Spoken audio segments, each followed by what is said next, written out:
Hello friends, अभी मैं आपको समझाने जा रहा हूँ इलस्ट्रेशन नंबर 2। सब लोग इलस्ट्रेशन नंबर 2 ओपन करें। अच्छा सर, कौन से पेज नंबर पे है? ऐसा क्वेश्चन नहीं पूछने का। It is on the page number 299 of Sudhir प्रकाशन कैपिटल गेन। ओके, मैं वो पढ़ रहा हूं, एक एक पॉइंट में आपको इसमें एक्सप्लेन करूंगा ताकि आपको सब चीज क्लियर हो सके। जो थियरी में थी वो प्रैक्टिकल में कैसे यूज होगी वो भी आपको क्लियर हो जाएगा। एक चीज कंफर्म है कि मेरा टारगेट ऐसा है कि आपको कैपिटल गेन प्रॉपरली आ जाना चाहिए। Okay, Rupesh has one house property. सबसे पहले आपको ये तो पता चल गया किसका कैलकुलेशन करना है, मिस्टर रुपेश। अच्छा, प्रॉपर्टी है दिल्ली। अच्छा, कुछ ट्रांजैक्शंस किए हैं वो दिए हैं। Full value of consideration during previous year 1920। आपका प्रीवियस ईयर क्या है? 2019-20। मतलब असेसमेंट ईयर क्या होगा आपको पता होना ही चाहिए। उसके बाद का 19-20 मतलब ये कौन सा आएगा? 2020-21। मिस्टर रुपेश का कैलकुलेशन करना है प्रीवियस ईयर 19-20 मतलब असेसमेंट ईयर 21-20, सॉरी 20-21 के लिए आपको ये कैलकुलेशन करना है। 1/4/19 से 31 दिन 20 के बीच में उसने ट्रांजैक्शन किया है। क्या किया है? असेट सेल किए उन्होंने। हाउस प्रॉपर्टी सेल किए जो दिल्ली में थी, पहली लाइन में लिखा हाउस प्रॉपर्टी दिल्ली, वो उन्होंने बेच दी। कितने में बेच दी है? 30 लाख में। अच्छा, सबसे पहले अगर आप कोई असेट सेल करते हो तो ये टेबल तो आपको कंपलसरी चाहिए ही चाहिए।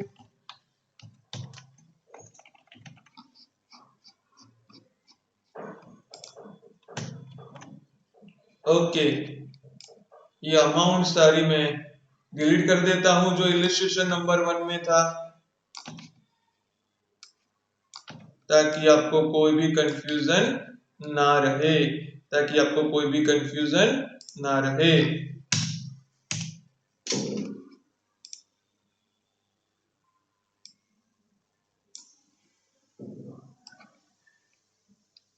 Just give me 1 minute. Okay, मैं स्टार्ट कर रहा हूं। कितने में असेट सेल किया आपने? It's at 30 lakh. It is at 30 lakh. Okay, आगे बढ़ रहा हूं। Cost of property acquisition. अच्छा, आपने कॉस्ट कितनी की है परचेज करने के लिए? 4 लाख। मतलब 4 लाख रुपए में आपने असेट्स परचेज की थी। तो इंडेक्स कॉस्ट ऑफ परचेज किसके बेसिस पे करेंगे? 4 lakh into depends on the index number of sale year and purchase year. अभी मुझे पता नहीं, लेकिन अगर परचेज 1/4/2001 से पहले किया होगा तो आपको फेयर मार्केट वैल्यू भी चाहिए होगा। देखते हैं क्या चाहिए या नहीं चाहिए। आगे बढ़ रहा हूं। ट्रांसफर एक्सपेंस 80,000 मतलब sale expense. It is given sale expense, it is 80,000। so 29,20,000 will be your net consideration. 29,20,000 is your net consideration. आगे बढ़ रहा हूं। Capital gain deposited scheme to capital gain scheme account 1/6/2020। अब ये कैपिटल गेन डिपॉजिट स्कीम क्या है वो मैं आपको समझाऊंगा। कैपिटल गेन डिपॉजिट स्कीम मैंने थियरी में तो आपको समझाया है, इसमें भी आपको एक बार रिवाइंड करवा दूंगा ताकि आपको पता चले। ओके, कितना आपने इन्वेस्ट किया है उसमें? 18 लाख रुपीस। आगे बढ़ रहे हैं। डेट ऑफ ट्रांसफर, अच्छा 30th दिसंबर 2019। आपने सेल कब किया है? Sales is on 30/12/2019।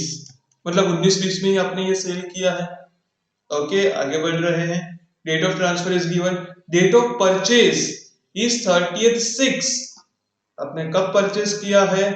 30/6 को। 30/6/2012 को आपने परचेस किया था। ओके, उसके बाद amount withdraw from capital gain scheme for purchase of new house 13,50,000, date of purchase of new house property 20/6, which type of tax planning you do, index number of 1920 is 289। ये जो deposit scheme जो है ना, वो basically है investment, मतलब deduction के लिए। क्या है मैं आपको समझाऊंगा, उससे पहले एक बार long term capital gain find कर लेते हैं। आप लोगों को नेट कंसीडरेशन तक तो पूरा समझ में आ चुका है, अभी आगे बढ़ रहे हैं। इंडेक्स कॉस्ट ऑफ परचेज, अच्छा कैसे करेंगे, परचेज प्राइस इनटू, देखो 1/4/2000 के बाद परचेज किया है, मतलब एफएमवी फेयर मार्केट वैल्यू वाला कंसेप्ट नहीं आएगा। 289 डिवाइडेड बाय, अच्छा जब परचेज किया है वो 200। ओके, सो अगर मैं कैलकुलेशन यहां पे करने जाऊं तो कुछ ऐसे होगा, 4 लाख इंटू 289 डिवाइडेड बाय 200, 5,78,000, 5,78,000। ये सब में कहीं पे भी इंप्रूवमेंट के बारे में नहीं बोला है, तो cost index number of improvement will be नील।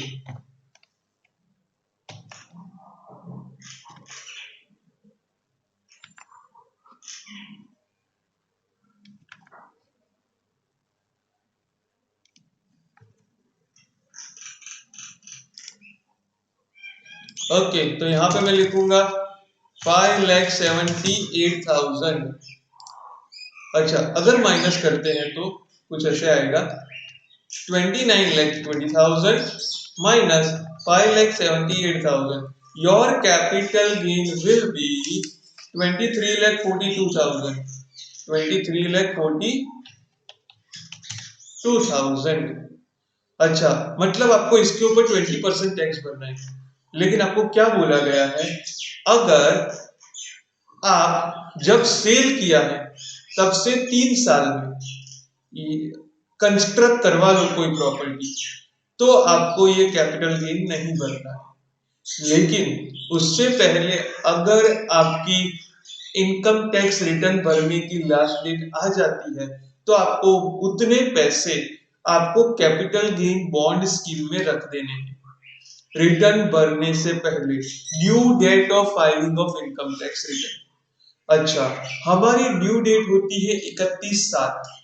अच्छा हम कौन से साल का रिटर्न भरेंगे, प्रीवियस ईयर 19-20 का, मतलब असेसमेंट ईयर 20-21। अच्छा रिटर्न भरने की लास्ट डेट कौन सी होती है, 31 जुलाई। तो असेसमेंट ईयर 20-21 में 31 जुलाई कब आएगा, 31 जुलाई 2020, 31 जुलाई 2020।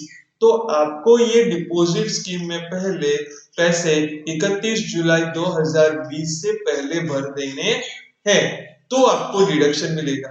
भले ही आप विद इन 3 इयर्स आप कंस्ट्रक्ट करवाओ या तो विद इन 2 इयर्स परचेज करो, कोई इश्यू नहीं, पर आपको डिपॉजिट तो before filing of income tax return कर देना है। देखते हैं इन लोगों ने डिपॉजिट कब तक किया है, देखते हैं इन लोगों ने डिपॉजिट कब तक किया है। इसमें लिखा हुआ है डिपॉजिट किया 1/6/2020 को, मतलब आपको वो डिडक्शन मिलेगा। तो यहाँ पे मैं लेस कर रहा हूं, less deposit in capital gain scheme. कितना इन्वेस्ट किया है, 18 लाख। अगर 23,42,000 किया होता ना तो पूरा डिडक्शन मिल जाता, तो पूरा डिडक्शन मिल जाता, लेकिन यहाँ पे कम किया तो आपको कम डिडक्शन मिलेगा। कितना मिलेगा, 18 लाख रुपीस। ओके, तो net capital gain, net taxable long term capital gain is 5,42,000, 5,42,000. This is your long term capital gain. अच्छा, लेकिन आपको करना क्या हो, 18 लाख जो आपने डिपॉजिट किया ना वो यूज करने पड़ेंगे with in 3 years for the purpose of construction और परचेज ऑफ हाउस. ओके, देखते हैं उन्होंने वो भी बोला है कि ये पैसों में से उन्होंने 13,50,000 उठा के यूज कर लिए. कब? 20/6/20 को. हाँ तो कर लिए तो अच्छा है. Date of purchase of new house property अभी अभी कर लिए है, अच्छा है, बहुत बढ़िया है, कोई इश्यू नहीं. अच्छा, लेकिन बाकी के उन्होंने उठाए नहीं है. तो मुझे अब क्या करना होगा, जितने उठाए नहीं है, जितने उठाए नहीं है, देखो उसी साल में आपने यूज कर लिए. अच्छा देखो, अब दूसरी चीज बता दो, 18 लाख में 13,50,000 अभी यूज किए ना, तो बाकी के विद इन 3 ईयर यूज करे तो कोई इश्यू नहीं है. लेकिन मैं अज्यूम कर रहा हूं बाकी के उन्होंने यूज नहीं किए हैं, तो additional long term capital gain कितना, 18 lakh deposited in capital gain scheme. देखो ये स्कीम में क्यों रखते हो कि भी आप फ्यूचर में वो पैसे यूज कर पाओ, इसके लिए. अगर वो यूज नहीं किए उसका मतलब आपने इन्वेस्ट कितना किया, सिर्फ 13,50,000, तो आपने तो डिडक्शन तो पूरा ले लिया था, तो वो डिडक्शन विड्रॉ हो जाएगा. इन्वेस्टमेंट इन असेट्स, कितना इन्वेस्ट किया आपने, ओनली 13,50,000. सो मैं यहाँ पे लिखूंगा डिडक्शन विथड्रॉन. अगर वो बोलते हैं कि मैं 3 साल में कर दूंगा तो अभी रहेगा, तो 3 साल के बाद विथड्रॉ होगा. लेकिन मैं अज्यूम कर रहा हूं अभी उन्होंने बोल दिया अब आगे हमें कोई इन्वेस्टमेंट करने वाला नहीं हूं, तो क्या करना होगा, 4,50,000, 4,50,000 डिडक्शन विथड्रॉ हो जाएगा. तो आपको टैक्स की, आपका net long term capital gain कितना बचेगा, यही साल में सब किया है. Total long term capital gain is 5,42,000 plus 4,50,000. आपकी बुक में गलती की है, ये माइनस नहीं होगा, वो प्लस होगा. जो डिडक्शन विथड्रॉ हो चुका है वो आपको ऐड करना पड़ेगा. उन्होंने ऐड नहीं किया, माइनस किया ऊपर से, जो चीज गलत है. तो कितना आएगा, 5,42,000 प्लस 4,50,000, 9,92,000 पे आपको टैक्स भरना पड़ेगा. इसको इजी लैंग्वेज में अगर समझाओ ना, देखो 18 लाख की जगह आपने इन्वेस्ट कितना किया, 13,50,000 किया.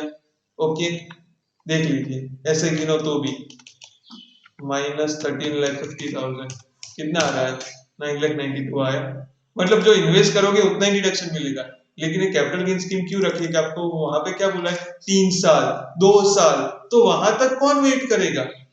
बाद में नहीं किया तो गवर्नमेंट ने क्या बोला, अभी पैसे डिपॉजिट करवा दो, जब आपको विद इन 3 इयर्स कभी भी ये विथड्रॉ करके आप इन्वेस्ट कर सकते हो, कभी भी आप इन्वेस्ट कर सकते हो, अभी आप इसमें रख दो, तो हमें पता चले कि सही में आप ये करने वाले हो. मतलब आपने डिपॉजिट नहीं किया, उसका मतलब आपका इंटेंशन क्या है कि भाई आपको को इन्वेस्ट करना नहीं है. इसीलिए हम उन्होंने स्कीम लाए हैं, deposit scheme. Before due date of filing of income tax return आपको ये करना होगा. ओके, तो आप इनको बोलोगे क्या, आपको सजेशन देने को बोले तो कि आपने 13,50,000 यूज किया ना, बाकी के 4,50,000 विद इन 3 इयर्स आप कंस्ट्रक्शन और परचेज ऑफ हाउस के लिए यूज कर लो, तो आपका ये डिडक्शन विथड्रॉ नहीं होगा. दूसरा सजेशन, आप 23,42,000 का कैपिटल गेन में स्कीम में रख दो, ताकि आपका लॉन्ग टर्म कैपिटल गेन क्या हो जाएगा, नील हो जाएगा. Okay, this is all about the illustration number 2. आशा रखता हूं आपको ये समझ में आया होगा.